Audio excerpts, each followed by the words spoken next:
యాత్ర 1, యాత్ర 2లో జగన్ గారు పాదయాత్ర గురించి చూపించారు. నేను విన్నాను అనే మాట ఆంధ్రప్రదేశ్ ప్రజలు గట్టిగా నమ్మి అతను గెలిపించి సీఎం సీట్ ఇచ్చారు. సీఎంగా గెలిచిన తర్వాత ఇప్పుడు ఎక్కడికి వెళ్ళాలన్నా పరదాలు కట్టుకుని వెళ్తున్నారు. ఆయన చెట్లు నరికేస్తున్నారు, పరదాలు కట్టుకుని వెళ్తున్నారు. ఇలాంటి సీన్స్ అన్ని యాత్ర 3 అనే ఏమైనా సినిమా చేయగలరు మీరు?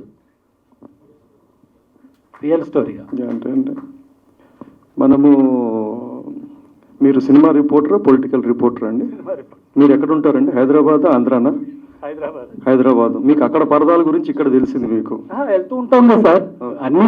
సరేలేండి. అట్లా మీరు మీమ్స్ వచ్చిందండి.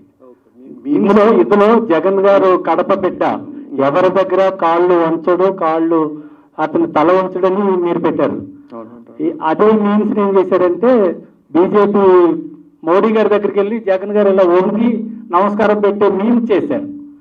అంటే ప్రజలు అన్ని చూస్తూ ఉంటారు కదా సార్. పరదాలు కట్టేది నిన్న సిద్ధం మీటింగ్ కూడా పరదా కట్టుకుని వచ్చారండి ఆయన. కదండి. సరే అండి. మనం ఎంత మనము ఇప్పుడు మీరు ఒక్కసారి చీఫ్ మినిస్టరు, ప్రైమ్ మినిస్టర్ ఏదైనా కూడా they will have their own security. అది పక్కన పెడితే అండి,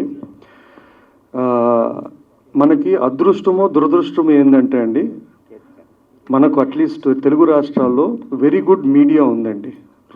and media which is very divided, okay, which is also good. ఎందుకంటే రెండు దే విల్ బీ దేర్. ఇప్పుడు మీరు చెప్పిన మీమ్స్ కానీ మీరు చెప్పినవన్నీ కూడా అవతల వాళ్ళు కూడా సేమ్ ఇంతే. మనం ఎంత బురద చల్లుతున్నామో అక్కడి నుంచి అంతే బురద ఇక్కడ చల్లుతారండి. నేను అనడం ఏంటంటే రెండో బురదే అంటాను, మనకు అనవసరం అది. అండ్ సోషల్ మీడియా వచ్చిన తర్వాత ఫ్రీ డేటా, ఫ్రీ టైం, ఏం పంచాయతీ. ఎవడైనా ఈరోజు ఎవడి మీదైనా బురద చల్లచ్చు, ఎవడి మీదైనా మీడియా పెట్టచ్చు. మనకు టైం ఉన్నోడు అది చూస్తాడు, పట్టించుకున్నాడు పట్టించుకుంటాడు. ఇవన్నీ చేసి కూడా మనము 9 ఏళ్ళుగా ఆయన దూషించినాం. ఆయన 151 సీట్లు కొట్టి సీఎం అయినాడు. ఇక్కడ మీమీలు పెట్టుకొని మనం బురద చల్లే వాళ్ళు మనం అక్కడ తిరుక్కుంటా ఉన్నాం. సో మనకి వేస్ట్ అండి.